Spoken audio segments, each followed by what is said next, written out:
CPM ഇവിടെ തകർന്നടിഞ്ഞിരിക്കുന്നു. അതിന് എഴുന്നേറ്റ് നിൽക്കാനാവാത്തവന് കെൽപ്പ് പോയിരിക്കുന്നു.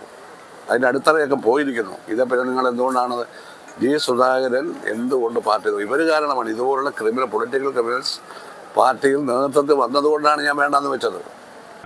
കാര്യമത് സത്യമാണെങ്കിലും എനിക്ക് അംഗീകരിച്ചു കൊടുക്കാൻ പറ്റുമോ? നിന്നെ H. സലാം, സജി ചെറിയാൻ, പിന്നെന്താ ഒരു അനസലിനുണ്ട് ഹരിപ്പാട്, ഇവിടെ ഒരു വിഷ്ണു, ഇവിടെ മയക്കുമരുന്ന് കടത്തിയ ഒരു ഷാനവാസ്, ഇവരെല്ലാം CPM-ന്റെ പ്രതിനിധികളായി വന്നപ്പോൾ ഞങ്ങൾ വന്ന CPM അല്ല. അതാണ് ഞങ്ങളുടെ കുടുംബത്തിന്റെ മഹിമ. എല്ലാ പൈപ്പറും നല്ല ആയിപ്പോളി. ഈശ്വര ഇനി എന്ത് ചെയ്യും? ആലോചിച്ചിട്ട് ഒരെത്തും പിടിയും കിട്ടത്തില്ല. മലയാളിസിനെ വില കളയാൻ ഞങ്ങളൊന്നും ചേർന്ന CPM അല്ല ഇത് CPM അല്ല, പേര് മാത്രമേ ഉള്ളൂ. കമ്മ്യൂണിസം ഒന്നുമില്ല. ഇത് കഞ്ചാവ് കച്ചവടക്കാരുടെയും മറ്റുള്ള ആൾക്കാരുടെയും അഴിമതിക്കാരുടെയും ഒരു പാർട്ടിയായി അതിൻ്റെ മേളിൽ പാവപ്പെട്ട ഈ നാസ കയറിയിരിക്കുകയാണ്. ഇപ്പം അദ്ദേഹം തുടങ്ങിയിരിക്കുകയാണ് എന്നെ കൈകാര്യം ചെയ്യാൻ പറഞ്ഞിരിക്കുകയാണ്. ആരെങ്കിലും കൈകാര്യം ചെയ്താൽ ഞങ്ങൾ ഉത്തരവാദിയല്ല. അയ്യോ, അപ്പൊ അങ്ങനെയാണ് സംഗതികളുടെ കിടപ്പ്. കിട്ടേണ്ടതൊക്കെ കിട്ടിയല്ലോ, സമാധാനമായല്ലോ. ഇതെന്താ ഏകാധിപത്യം? ഇവിടെ എല്ലാ സീറ്റിലും ഭൂരിപക്ഷം തോറ്റ ഒരാൾ പറയുകയാണ് ഞാൻ അവരുടെ കൂടെയാണ്. പിന്നെ ജനം എൻ്റെ കൂടെ അല്ലേ 28,000 പേരുടെ എനിക്ക് അധികം വോട്ട് ചെയ്ത് 75,000 വോട്ട് കിട്ടി.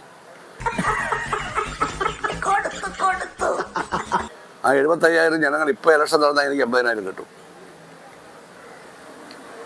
വേണോ?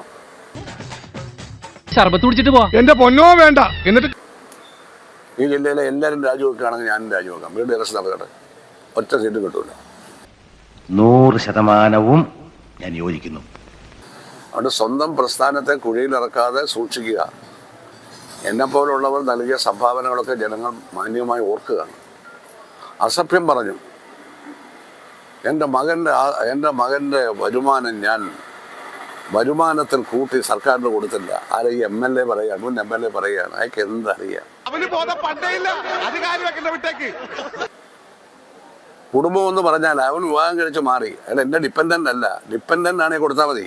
ഇതുപോലും അറിയാൻ വയ്യാത്ത ആളെയാണ് നമ്മൾ MLA ആക്കിയത്.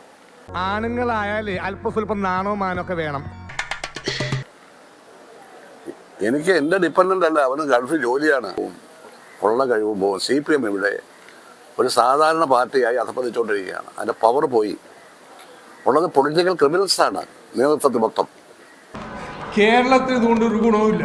ഇപ്പോ ചിന്തകന്മാരോ ഗവേഷകന്മാരോ കവികളോ എഴുത്തുകാരോ ആരെങ്കിലും ഉണ്ടോ? പറ. നല്ല പ്രസംഗകരുണ്ടോ? ഒരു അരമണിക്കൂർ ഒരു സദസ്സിനെ പിടിച്ചു നിർത്താൻ കഴിയുന്ന ഒരൊറ്റ പ്രസംഗകൻ്റെ പേര് പറ.